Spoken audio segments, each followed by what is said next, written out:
Pourquoi se réincarne-t-on? Les âmes reviennent-elles? Peuvent-elles se retrouver? Et si oui, dans quelles conditions? Pourquoi ici? Pourquoi maintenant? Pourquoi cette personne et pas une autre?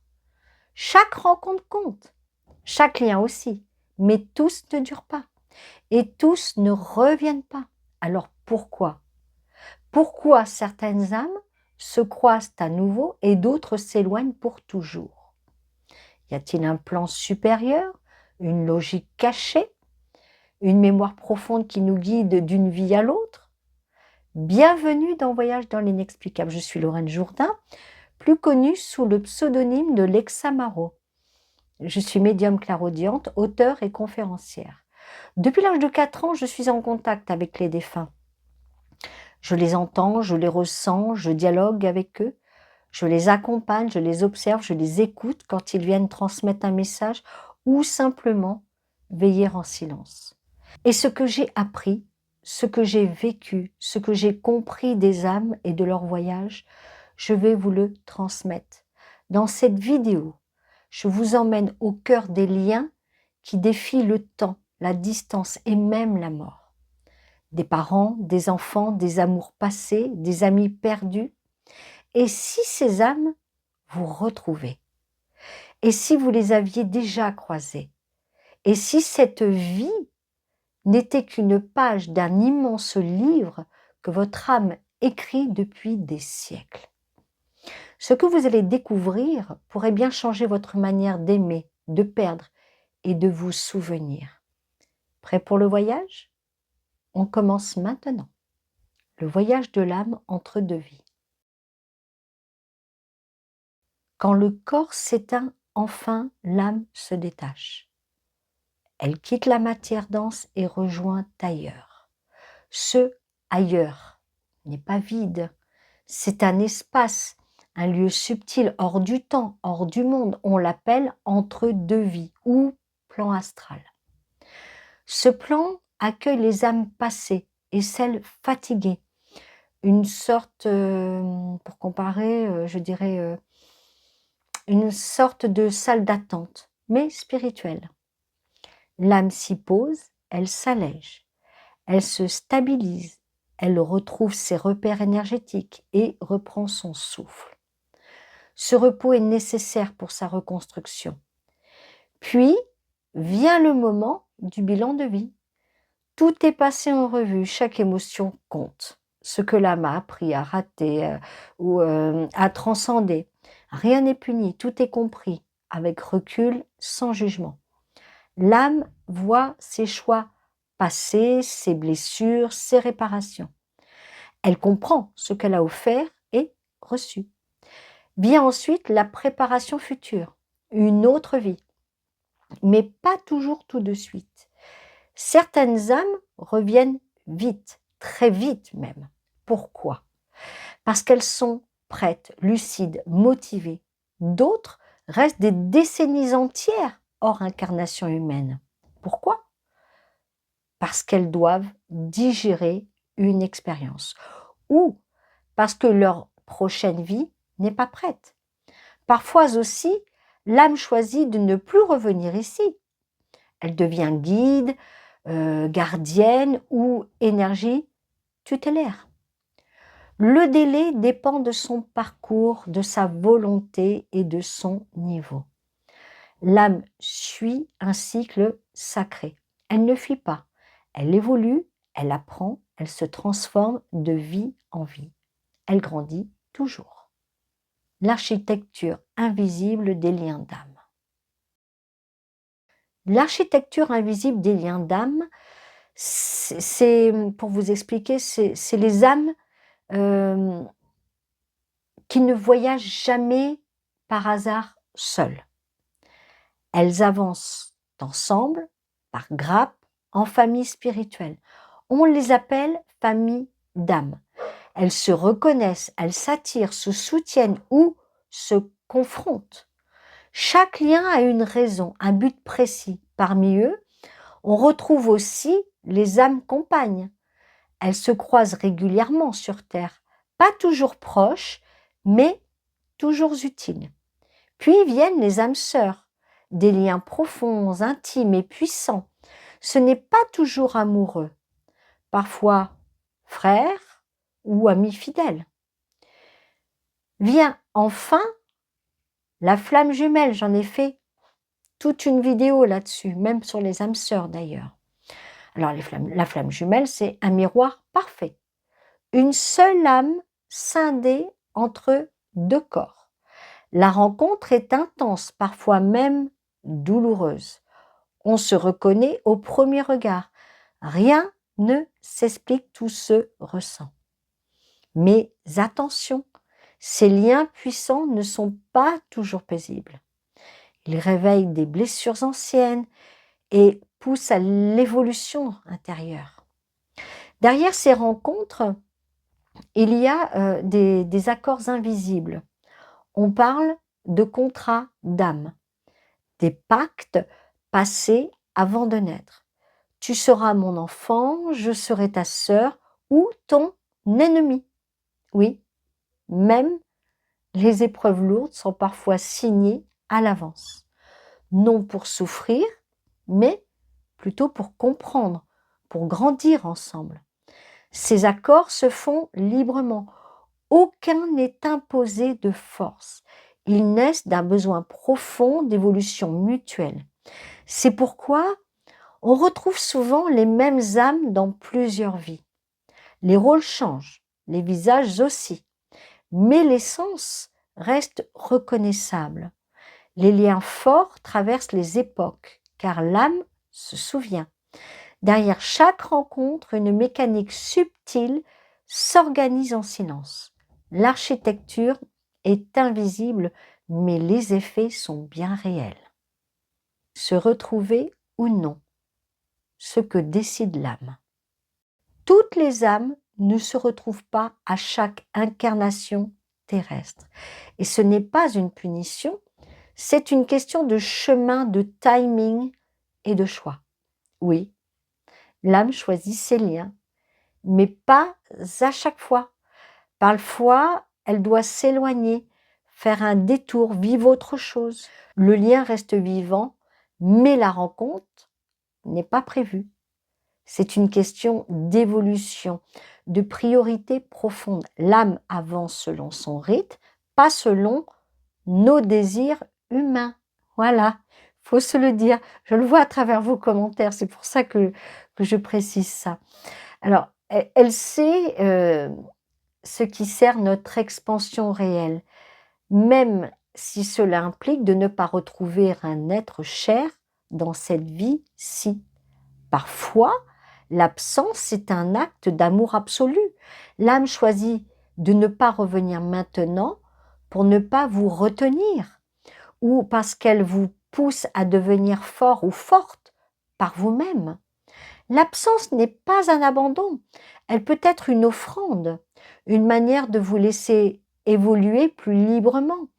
Et parfois, le lien existe sans présence physique. Une âme peut rester dans l'invisible, vous inspirer et vous guider. Ce n'est pas une séparation, c'est une autre forme de lien profond. L'amour d'âme ne dépend ni du temps, ni de la chair. Il se tisse ailleurs et attend le bon moment d'émerger. Alors souvenez-vous, l'absence d'une âme dans cette vie n'est pas un échec, c'est parfois une étape ou une pause sur un chemin plus vaste. Pourquoi certaines retrouvailles prennent plusieurs vies?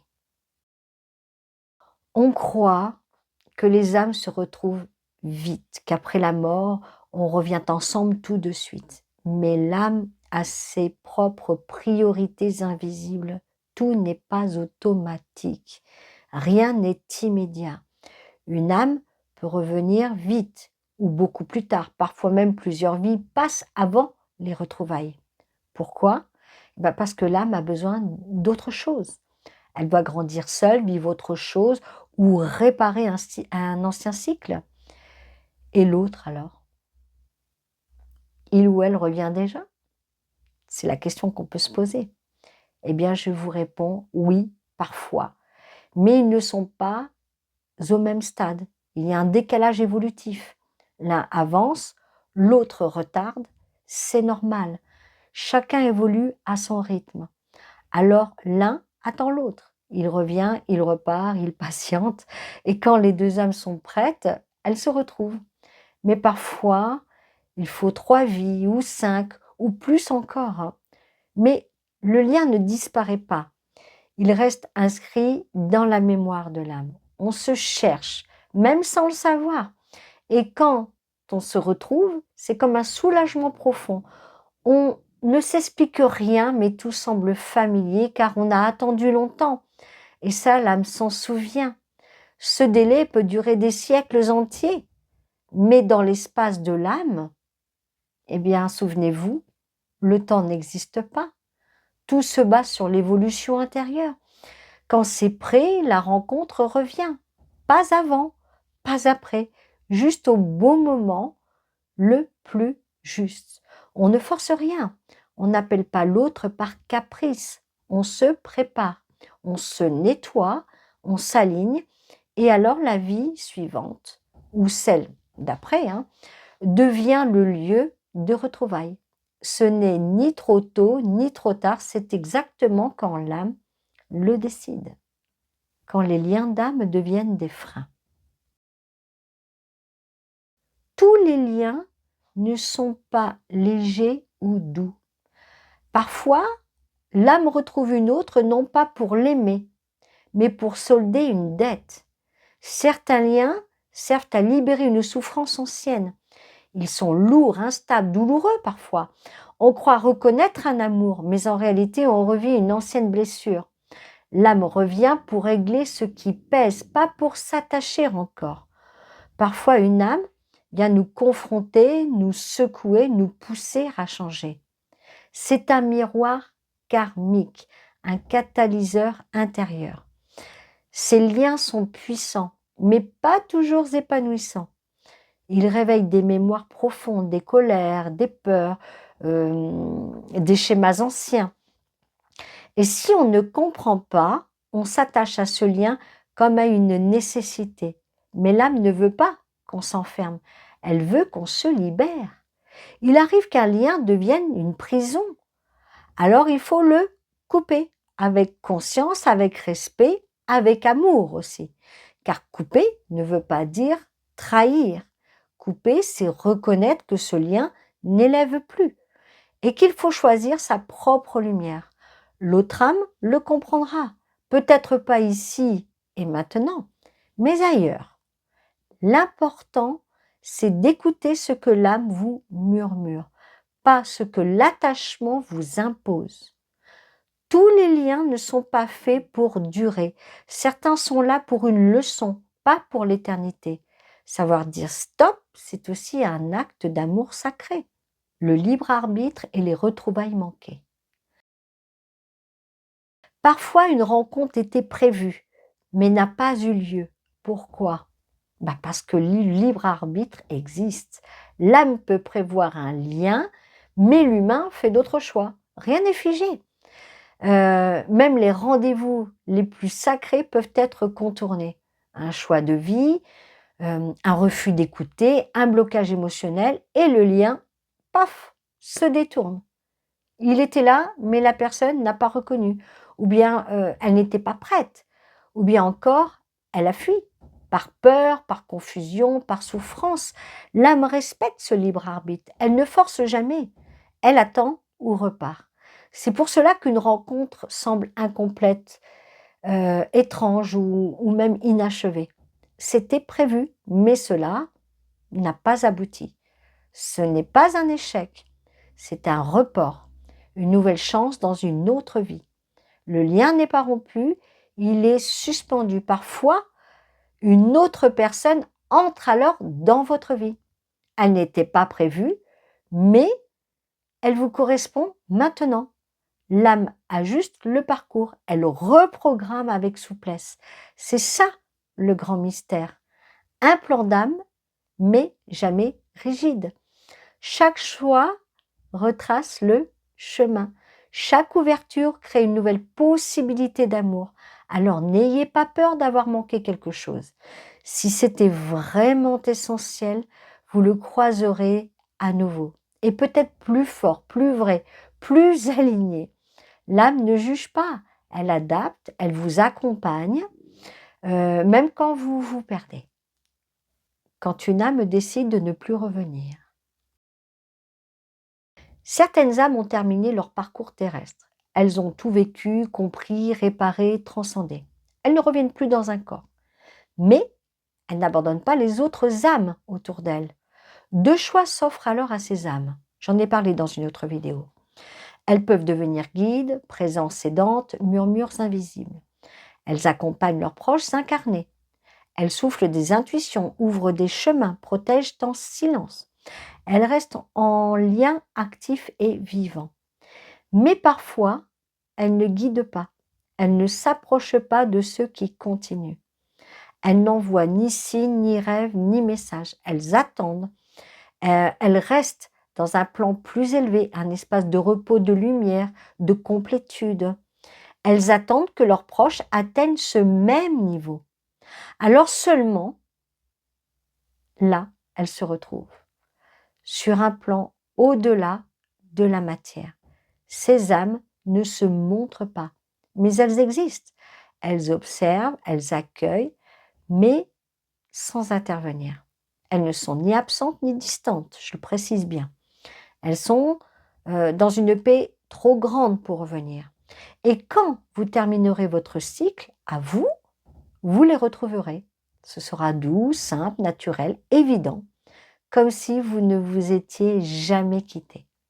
Comment reconnaître les retrouvailles différées? Certaines rencontres ont mis des siècles entiers à se produire. Des âmes se retrouvent tard, même très tard. Elles ne se sont pas reconnues tout de suite, mais quelque chose était là. Une vibration, un silence, un trouble, une émotion sans explication. On sent qu'on connaît déjà cette personne, pas son visage, mais son énergie, sa présence, son regard. Quelque chose se détend quand on se retrouve. On respire mieux, on est en paix. C'est comme rentrer chez soi, sans savoir pourquoi. Le lien n'est pas mental, il est cellulaire, vibratoire, mémoriel. Le cœur se souvient, même si la tête ne comprend rien. Et parfois, cela commence mal. Un rejet, un blocage, une distance, parce que la mémoire karmique est encore chargée. Mais avec le temps, tout s'ouvre. La connexion devient plus claire, plus douce, les retrouvailles différées peuvent être intenses et lentes. Il faut laisser le lien reprendre forme, il faut le laisser respirer, car après des siècles d'attente, l'âme avance avec prudence, elle a besoin d'espace et de reconnaissance. On reconnaît une âme retrouvée tardivement par sa constance. Même à distance, le lien reste. Même sans contact, il vibre encore. Même sans histoire, il a un poids invisible. Et surtout, il n'y a rien à forcer. Pas besoin de créer ni de convaincre. Ce lien est déjà là. Il suffit de l'accueillir simplement, silencieusement, sincèrement. L'intégration. Vivre ces liens d'âme en conscience. Vous savez maintenant que les âmes se retrouvent parfois, qu'elles se croisent, qu'elles s'éloignent, qu'elles attendent. Mais que faire de tout cela dans votre vie présente ici? Comment vivre cela? Comment l'incarner? Comment l'honorer? Faut-il chercher? Faut-il attendre? Faut-il couper? C'est des questions que vous devez vous poser. La première clé, c'est l'accueil. Accueillir chaque lien tel qu'il est, sans forcer, sans figer, sans idéaliser. Chaque lien d'âme rencontré a un sens, mais ce n'est pas toujours celui que vous espériez. Parfois il élève, parfois il bouscule, parfois il fuit, et pourtant il agit, il vient réveiller une part de votre âme. Alors observez, ressentez, écoutez, mais ne retenez pas, ne poursuivez pas, ne réclamez rien. Vivez ces liens avec présence, avec conscience, avec respect. S'ils doivent durer, ils dureront. S'ils doivent partir, ils partiront. Aimer sans attacher, honorer sans exiger. Et si aucun lien ne se manifeste, peut-être que vous êtes appelé à vous retrouver d'abord vous-même, car l'âme ne place jamais un lien profond sans raison vibratoire. Préparez-vous, élevez-vous, clarifiez-vous. C'est ainsi que les retrouvailles se manifestent au moment juste. Et si un lien revient plus tard, dans une autre vie, vous le reconnaîtrez. Alors aujourd'hui, aimez avec paix, libérez avec douceur et avancez avec confiance. Vos liens d'âme vivent avec vous, dans l'invisible, dans la matière, dans le souffle, de chaque instant. Conclusion. Les âmes se cherchent, se trouvent, se perdent parfois, mais elles ne s'oublient jamais. Elles avancent ensemble ou séparées au rythme de l'évolution intérieure. Chaque vie est une rencontre, chaque rencontre est une étape. Et même si les liens ne sont pas toujours visibles, ils existent, ils vibrent, ils vous traversent. Ce que vous avez vécu ici résonnera ailleurs. Ce que vous avez aimé aujourd'hui revivra demain. Les âmes ne comptent pas en années, mais en expérience. Et rien de ce qui a du sens n'est jamais perdu. La mémoire de l'âme est intacte, même dans le silence, même dans l'absence, même dans le vide. Et parfois, c'est dans le vide que l'âme se souvient le mieux. Laissez-moi vous dire une petite chose, ma petite phrase. Ce que l'âme oublie, l'univers lui rappellera. Alors gardez foi. Les liens d'âme ne se contrôlent pas. Ils se vivent avec patience, avec conscience, avec confiance. Et si une âme vous a effleuré quelque part dans cette vie, c'est peut-être qu'elle vous aime depuis très longtemps. Pensez à ça. Si cette vidéo vous a parlé, cliquez sur le pouce pour soutenir la chaîne. N'hésitez pas à booster cette vidéo si elle vous a touché. Abonnez-vous et sonnez la cloche pour ne rien manquer.